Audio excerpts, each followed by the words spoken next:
Salam pemirsa, jatuhnya rezim Presiden Bashar al-Assad terjadi dengan begitu cepat dan mengejutkan dunia internasional. Tidak hanya Assad dan para kroninya yang terpukul, tetapi juga negara-negara pendukungnya seperti Rusia dan Tiongkok RRT dibuat terperangah.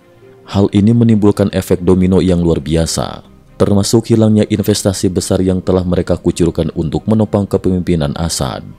Bagi Moskow, yang selama ini mengangkat pamor Assad ke tampuk kekuasaan, runtuhnya rezim tersebut merupakan pukulan telak. Demikian pula bagi Tiongkok, yang baru saja menggelontorkan dana besar di Suriah, kini semuanya terbuang sia-sia. Kejatuhan Assad bukan sekadar kehancuran sebuah rezim, tetapi juga lenyapnya miliaran dolar AS dana investasi yang belum sempat menghasilkan keuntungan sepadan. Dana yang sejatinya berasal dari keringat rakyat Tiongkok itu menguap tak berbekas akibat kemelut politik Suriah yang membara. Media internasional panik, kesalahan penyiaran memalukan. Dalam dinamika yang serba cepat ini, para jurnalis di lapangan pun dibuat tersentak. Seorang reporter internasional mengaku pernah memohon kepada pasukan pemberontak agar tidak bergerak terlalu cepat, semata demi memberi waktu untuk menyusun laporan yang lebih akurat. Namun perang tidak menunggu jurnalis.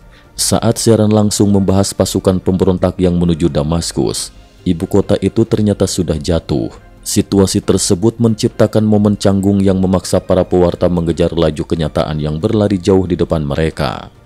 Tak hanya media barat yang kewalahan, seluruh berita internasional CCTV Channel 4 berbahasa Mandarin juga terkena imbas. Dalam kepanikan menyajikan breaking news, sebuah kesalahan ketik fatal mengubah kata breaking menjadi bentuk aneh yang bahkan bahasa Inggris, menandai momen memalukan di tengah kacaunya situasi. Kekentalan budaya partai di ruang redaksi CCTV seakan naik satu tingkat, memperlihatkan betapa gonjang-ganjing Suriah turut mengguncang legitimasi narasi resmi Tiongkok.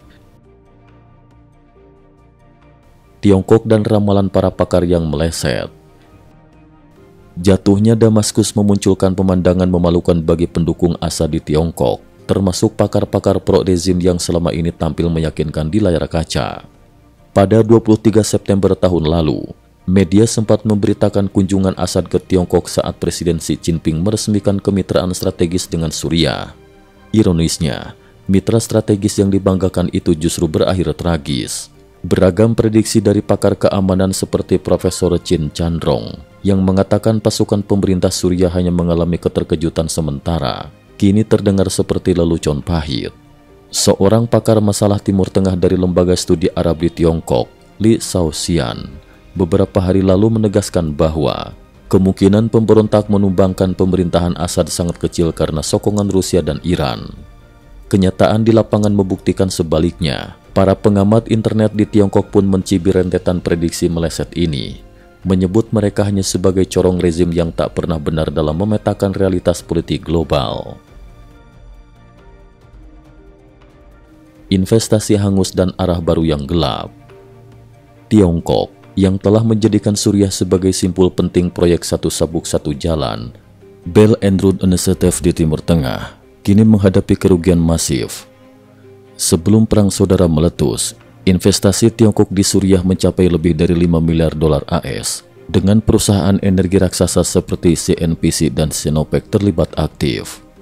Setelah kunjungan Assad ke Tiongkok tahun lalu, hubungan dinaikkan menjadi kemitraan strategis, diikuti tambahan investasi 10 miliar dolar AS, pinjaman tanpa bunga 3 miliar dolar AS, serta penghapusan seluruh utang lama.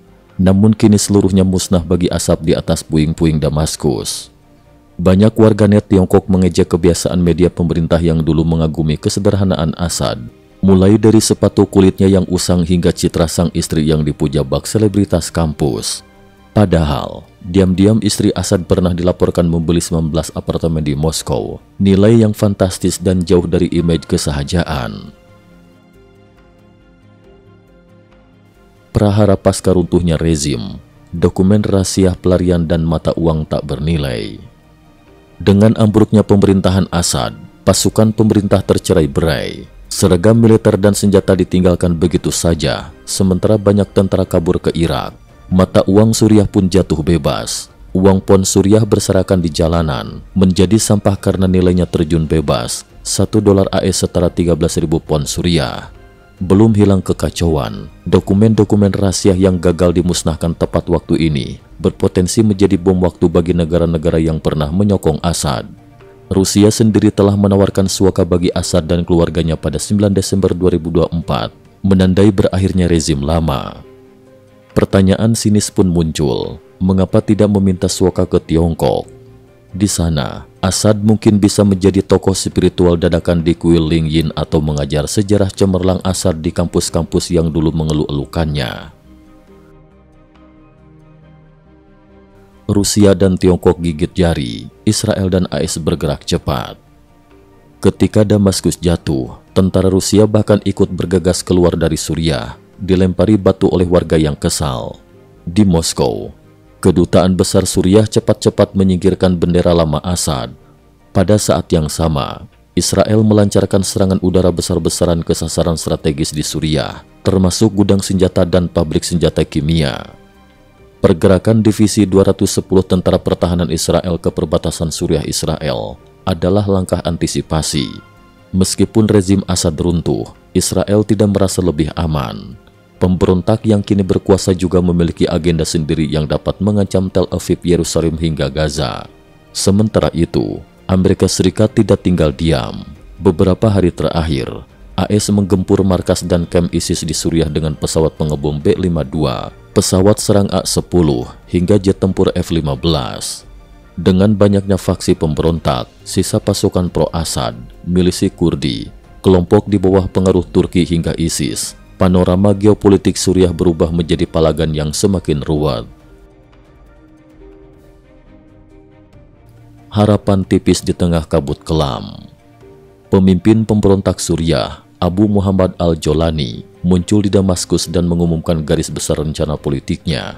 Ia menyampaikan keinginan membentuk pemerintahan transisi yang tidak otoriter, mengedepankan reformasi konstitusi, sistem check and balance, serta demokrasi. Jika benar diwujudkan, langkah ini setidaknya membuka secercah harapan akan terciptanya stabilitas baru di tanah Suriah yang porak-poranda. Kendati demikian, jalan menuju stabilitas masih terjal. Beragam kepentingan asing, faksi bersenjata yang saling bermusuhan, serta trauma panjang perang saudara menjadikan Suriah medan rumit dengan akhir yang sulit diprediksi.